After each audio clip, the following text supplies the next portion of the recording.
चाहे इस वीडियो को एग्जाम से 2 दिन पहले देख लेना और उसके बाद रीडिंग को सॉल्व करके देखना। सिर्फ 2 दिन पहले भी अगर आप एग्जाम से इस वीडियो को देखोगे और इसको सॉल्व करके देखना, एक ऐसा मेथड बताऊंगा 100%। बहुत टाइम हो गया, अभी कनाडा जाने का टाइम आ चुका है, बहुत टाइम से यहाँ पर बैठे हैं अपने अपने देश में, जो भी आपका नेशन है वहां पर बैठे हैं। It's too much. चलिए अभी जाने का टाइम आ चुका है और यहीं से शुरू करेंगे।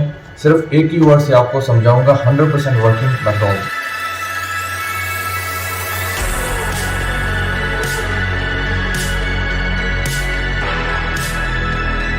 Okay let's start. देखिए पहले तो ये चीज अगर आप देख रहे हो, मैंने इंस्टाग्राम के ऊपर भी शेयर किया था कि वोकैबुलरी इज इंपॉर्टेंट, और उसके अलावा मैंने ये भी शो किया था कि जो मैं पिछले अपने बता रहा हूँ, जितने भी जो राइटिंग टास्क वगैरह में बता रहा हूँ, उसमें से भी एग्जाम में अभी अपीयर हुआ है। जो 7 जुलाई का एग्जाम हुआ उसमें भी करवाए हुए जो पिछले बैच के सारे आए थे। एंड ये वाली जो रीडिंग है, रीडिंग भी बहुत बार रिपीट होती है, मेरी करवाई हुई रीडिंग बहुत बार रिपीट होती है। This is a real exam reading. तो एग्जैक्ट एग्जाम लेवल जो ना उससे कम ना उससे ज्यादा। देखिए जो कैम्ब्रिज वगैरह का स्टफ होता है, मेथड तो समझेंगे, बट आपके पास 2 दिन है, तो अगर 2 दिन भी है तो बहुत ज्यादा आपकी इंप्रूवमेंट हो जाएगी एग्जाम से पहले। कैम्ब्रिज का मेथड क्या होता है कि वो एग्जाम की तरह होता है, और ये चीज जो है वो एग्जैक्टली एग्जाम लेवल है। मतलब कि ये सीधा मानकर चलिए कि एग्जाम में से उठाई हुई असली रीडिंग है। जब वहां पर रीडिंग होती है, बताना मत किसी को, तो वहां से उठाई हुई रीडिंग है ये प्रॉपरली, और उसको जो है प्रिंट निकाले हुए हैं हमने, ताकि आपको अगर ये मुश्किल भी आती है, अगर आप यहाँ पर कहें कि ये वाली रीडिंग आसान है, तो कैम्ब्रिज वालों को जाकर कहो जो एग्जाम आपका डालती है आइल्स का, और अगर ये मुश्किल है तो भी उनको कहो कि ये क्यों करती है, क्योंकि ये रियल एग्जाम है। तो एग्जैक्ट ये पैसेज को याद कर लें जो भी मैं करवा रहा हूँ, हाई चांसेस है कि ये भी आपको रिपीट हो सकता है। तो देखिए true false not given, and I believe that this is the most important part of IELTS reading, and there are so many reasons behind that. काफी रीजंस है उसके पीछे, और जो पहला रीजन चला जाता है वो यही है कि ये क्वेश्चन हर एक रीडिंग पैसेज में आते ही आते हैं। ट्रू फॉल्स हो गए, यस नो नॉट गिवन हो गए, बट हमें करना क्या है? देखिए what you need to do is you need to find the most important keyword. अगर आप इस रीडिंग में चेक करोगे, मोस्ट इंपॉर्टेंट कीवर्ड को पहले फाइंड आउट करना है। वो कैसे वगैरह करना सब समझाता हूं मैं। मोस्ट इंपॉर्टेंट कीवर्ड को आपने डिसाइड करना है किस तरीके से। देखिए मोस्ट इंपॉर्टेंट कीवर्ड एक ऐसा वर्ड होता है जिसको सुनकर आप कहोगे इस चीज के ऊपर जो उसकी परफॉर्मेंस आधारित है, इस चीज के ऊपर ये सारा क्वेश्चन डिपेंड करता है।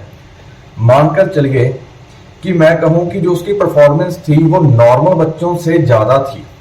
ओके, तो आपके दिमाग में क्या है? नॉर्मल बच्चों से ज्यादा। तो आपके दिमाग में है ना, तो हम क्या चीज के ऊपर फोकस कर रहे हैं? नॉर्मल लोगों से ज्यादा थी। फिर देखिए बहुत सारी ट्रेनिंग की दी गई थी उस पर्सन को, परंतु फिर भी जो उसकी परफॉर्मेंस अच्छी नहीं गई। तो फिर भी परफॉर्मेंस आप कहोगे यार फिर भी नहीं गई, तो वो जो चीज होती है ना, ये वाली जो सेंस होती है कि किस चीज के ऊपर एक क्वेश्चन टिका हुआ है। For example in this case अगर आप देखो, मेरी सेंस को, फीलिंग को समझना। There was a great deal of information available about the life of 10 before he arrived in Australia. कहते हैं उसके बारे में बहुत कम जानकारी थी। अगर आप पुलिस वाले केस में थोड़ा बहुत देखो, तो आप अगर जाओगे तो पुलिस केस में क्या होता है कि कितनी इंफॉर्मेशन मिली आपको? कुछ ज्यादा नहीं मिली। तो जो पुलिस ऑफिसर कहेंगे शिट। तो वहां पर भी क्या केस है, अगर पुलिस की एग्जांपल लें, अगर किसी तरह की इन्वेस्टिगेशन चल रही हो तो कहें कि हम इतनी इन्वेस्टिगेशन करके हैं, तो अगर वो पूछें कि कुछ मिला उसमें से, तो कहेंगे कुछ ज्यादा नहीं मिला। कुछ ज्यादा की जो फीलिंग आती है तो वो डिसअपॉइंटेड फील करेंगे, बुरा फील करेंगे। तो जिस चीज के ऊपर ये सारा क्वेश्चन टिका हुआ होता है, या जिस चीज के ऊपर ये सारी चीज का संबंध होता है, वो चीज मोस्ट इंपॉर्टेंट कीवर्ड होता है। ट्रू फॉल्स नॉट गिवन की यस नो नॉट गिवन की बात कर रहा हूं, not about other type of questions. So most important keyword को इस तरीके से आप पहले फाइंड आउट करोगे।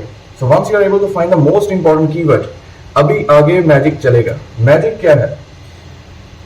लेट्स से जैसे ये वाला थी कि there was a great deal of information available about the life of 10th before he arrived in Australia. कहते हैं कि उसके बारे में ज्यादा जानकारी अवेलेबल नहीं थी। सो मोस्ट इंपॉर्टेंट कीवर्ड क्या आ जाएगा? काफी ज्यादा जानकारी। वहां पर जैसे ये लिखा था कि ग्रेट डील ऑफ इंफॉर्मेशन, अगर वहां पर काफी ज्यादा इंफॉर्मेशन अवेलेबल है तो ट्रू है, और अगर वहां पर क्लियरली ये चीज मेंशन लिखी है कि उसके बारे में ज्यादा जानकारी नहीं थी, तब ये फॉल्स है। अगर दोनों चीजें ही नहीं लिखी तो वो नॉट गिवन है। बहुत सारे स्टूडेंट्स कंफ्यूज हो जाते हैं कि फॉल्स और नॉट गिवन में क्या डिफरेंस रहता है। First try to find the most important keyword. अगर उसी के जैसा कीवर्ड पैसेज में पड़ा है ट्रू, अगर उसके ऑपोजिट पड़ा है तो फॉल्स, और अगर ना तो सेम वाला मिला है ना ही ऑपोजिट मिला है, then it's going to be not given, otherwise this is not going to be not given. Okay, ध्यान रखें, most important keyword is your best friend. तो देखिए सेकंड में से मैं चाहता हूं कि इससे पहले कि मैं आपको बताऊं, transdue pictures to illustrate different places during the ways. तो उसने जो इलस्ट्रेट डिफरेंट प्लेसेस पिक्चर्स, उसने पिक्चर्स बनाई थी। अगर उसने पिक्चर्स बनाई है ट्रू, अगर वहां पर लिखा हुआ कि उसने पिक्चर्स नहीं बनाई तो फॉल्स, लिखा हुआ होना चाहिए, अपने मन से नहीं बनाना, otherwise this is going to be not given. Third देखिए, military personnel in New South Wales treated convicts kindly. कहता है कि उन्होंने जो मिलिट्री पर्सनल्स थे उन्होंने उनके साथ बहुत ही अच्छी तरह से बिहेव किया। आपके दिमाग में क्या आएगा कि उनका बिहेवियर कैसा था, आ रही है ना ये चीज की, बिहेवियर कैसा था। तो जो चीज माइंड में मोस्ट इंपॉर्टेंट चीज जिसके ऊपर सारा क्वेश्चन आधारित तो that's your most important keyword. यहाँ पर हमने लिखा था कन्विक्स काइंडली। जब जैसे ऑनलाइन क्लासेस चलती हैं हम कोशिश करते हैं ट्रू फॉल्स नॉट गिवन के ऊपर 2 दिन लगाए, मैच द हेडिंग के ऊपर भी 2 दिन लगाए, ताकि 2 दिन में स्टूडेंट्स पक्का कर ले। हमें ये चीज नहीं शो करनी कि हमने आज 1 रीडिंग किया, 2 रीडिंग किया, धोखा नहीं देना खुद को, ना खुद को देना ना मैंने आपको देना, राइट। तो हम क्या करेंगे, पहले ट्रू फॉल्स नॉट गिवन है बस वही पक्का करना है कि वो गलत ना हो, चाहे बाकी सारा गलत हो जाए। आगे चलिए, Tench's view towards Washington remain unchanged during his time in Australia. कहते हैं कि उसका तो विचार बदले ही नहीं, वो तो जैसा था आज भी वैसा ही है। अब कहते हैं ना, अपना दोस्त मिला 5 सालों बाद, उसके जो अभी भी वैसा के वैसे ही पड़ा है। तो जो मोस्ट इंपॉर्टेंट चीज आपके ध्यान उसके ऊपर कौन सी चीज के ऊपर पड़ा है कि इसकी आदतें तो आज भी वैसी ही है। ओके, जैसे मानकर चलिए आपने देखा होगा कि कोई पर्सन क्या करेगा, 2 किलो पकौड़े ले जाएगा और साथ में कह देगा कि मुझे डाइट कोक दे दो सर, थोड़ा बहुत हेल्थ का भी ध्यान रखना है, और 2 किलो पकौड़े वो अकेला खाएगा और साथ में डाइट कोक भी ले रहा है। ओके, तो आपको वही पर्सन 2 साल बाद मिला और आज भी उसके सेम ही लक्षण है, तो कहेंगे अनचेंज। तो आपका ध्यान किस चीज के ऊपर जाएगा कि ये तो वैसा ही है, इसका कोई डिफरेंस नहीं है। So the most important keyword in this case is unchanged. And a person give gifts of foods at the time they met. सो कहते हैं कि उन्होंने उसको गिफ्ट दिए जब वो मिले। The convicts had a knowledge of Australian geography. So उनको अच्छे तरीके से नॉलेज थी, had a good knowledge, good knowledge. अगर गुड नॉलेज है ट्रू, अगर वहां पर लिखा हुआ है बैड नॉलेज, ओके, काफी स्टूडेंट को गुड नॉलेज मिलता नहीं, नॉट गिवन लगा देते हैं। No, not only because of good knowledge, वहां पर अगर बैड नॉलेज भी लिखा हुआ नहीं मिला तो नॉट गिवन है, अदरवाइज नॉट गिवन नहीं है। तो मैं यहाँ पर शो करता हूँ, कुछ एग्जांपल्स देता हूँ। तो हमारा मोस्ट इंपॉर्टेंट कीवर्ड शुरू में से निकल कर आया कि there was a great deal of information about the life of Tench before he arrived in Australia. So कहते हैं कि उसके बारे में काफी जानकारी थी। Obviously I already know the locations, otherwise आपको पढ़ाने का मतलब है, मेरा जो मोटिव है कि जो आंसर्स आते हैं they come from the most important keyword and this is the most important keyword in this case. There was a great deal of information. अगर वहां पर काफी इंफॉर्मेशन है that is going to be true, और अगर वहां पर काफी इंफॉर्मेशन नहीं है that's going to be false. और अगर कितनी इंफॉर्मेशन है, अगर वहां पर लिखा है कि there is information about that but कम है कि ज्यादा है, if we have no idea about that then this is going to be not given. तो चेक करके हम इसको देखते हैं। For example this is a case.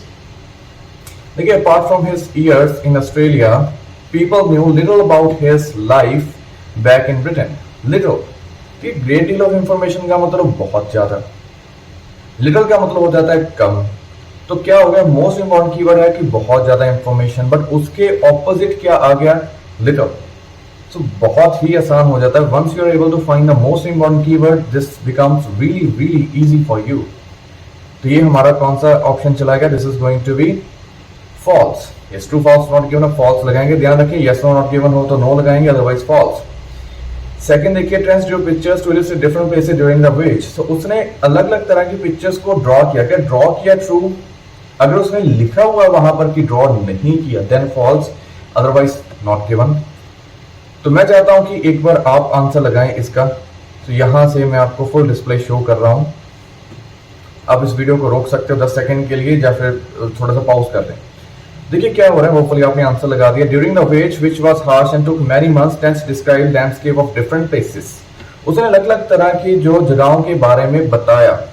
While sailing to Australia, Trent saw landscapes that were unfamiliar and new to him. उसने नई जगहों को देखा जो उसको नहीं पता थी। Arriving in Australia, the entire crew was uncertain what was to come in the new life. तो उसने नई जगहों को देखा। अगर ये ट्रू होता तो वहां पर लिखा हुआ होता कि उसने जगहों की पिक्चर्स भी बनाई। अगर ये फॉल्स होता, वहां पर लिखा हुआ होता कि उसने क्लियरली पिक्चर नहीं बनाई, कि he did not draw anything. But यहाँ पर क्या है कि ना तो सेम कीवर्ड है ना ही ऑपोजिट है, that's why this is not given. आगे चलिए, military person in New South Wales treated convicts kindly. So उन्होंने उसको काइंडली जो है अच्छे तरीके से क्या किया, उन्होंने उनको ट्रीट किया।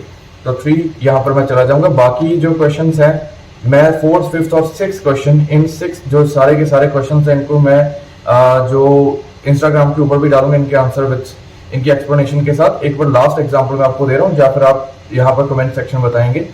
Military person New South Wales treated convicts kindly. So उन्होंने उसके साथ काइंडली ट्रीट किया। अगर काइंडली ट्रीट किया है तो ट्रू। अगर वहां पर लिखा हुआ है कि वो तो बहुत ज्यादा बुरे तरीके से बिहेव कर रहा था तो वहां पर आ जाएगा फॉल्स।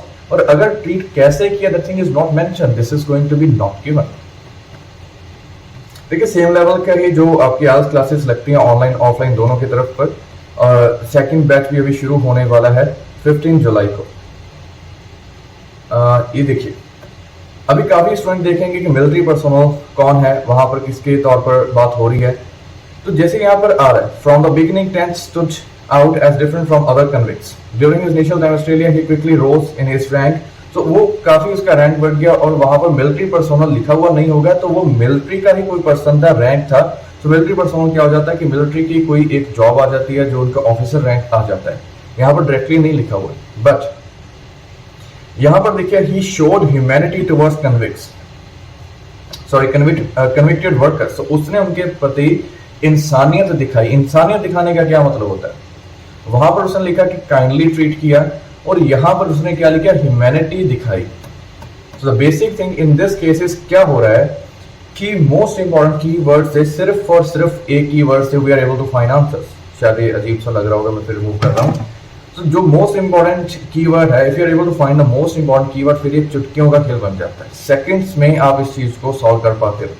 देखिए यहाँ पर देखिए, trends view towards the person remains unchanged during his time in Australia. तो कहते हैं कि उसका व्यू अनचेंज्ड रहा। अगर अनचेंज रहता है तो ट्रू, अगर बदल जाता है तो फॉल्स, और अगर ना चेंज हुआ ना अनचेंज हुआ, दोनों की बात नहीं की तो नॉट गिवन आ जाएगा। यहाँ पर चेक करते हैं, ये देखिए, when they first arrived, Tench was fearful and contemptuous towards the Aboriginals because of two cultures did not understand each other। कहते हैं जब वो पहली बार आया तो वो थोड़ा सा fearful था, थोड़ा सा अजीब सा बिहेवियर था उसका। However, gradually got to know them individually and became close friends with them। But बाद में वो चेंज हो गया। We are able to find the answer with just one keyword, cheating हो रही है, literally cheating। But ये एक smart way of teaching है that is completely different from other people। यहाँ पर सिर्फ we are not just doing these simple translations। English को पंजाबी में हिंदी में convert नहीं कर रहे। Yes, we do that, is very very important, but still it's very important that you are able to understand the strategy।